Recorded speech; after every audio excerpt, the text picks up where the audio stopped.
Bir yigit Payg'ambarimiz alayhissalomga kelib, ishi yurishmayotganligidan, hech boy bo'lib ketmayotganligidan shikoyat qildi. Namoz o'qiydi, zakotini beradi, ihsonini qiladi, lekin ish yurishmayapti. Nima dedilar Payg'ambarimiz alayhissalom, bilasizmi?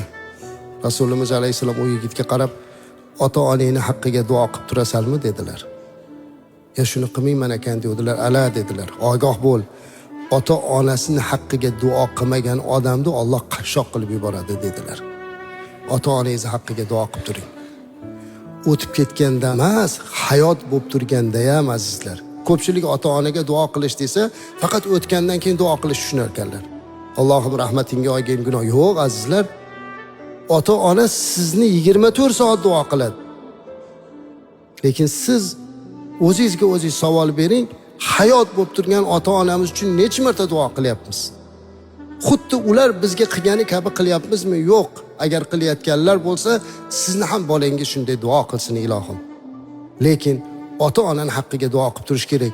Kimni ishi yurishmayotgan bo'lsa, kim o'zidan o'zi kasodga uchrayotgan bo'lsa, o'ziga o'sha savolni bersin. Oxirgi marta qachon ota-onasining haqqiga duo qildi? Ularga bildirmasdan uyning ichida o'tirib, ko'zingizga yosh olib, Qur'onda oyatda aytibdi. Allohim ularni meni kichikligimda tarbiya qilgani kabi ularni rahim qilgin deb so'ragin deb o'rgatyapti Alloh. Mana shu duoni qilib, ularning haqqiga duo qiling.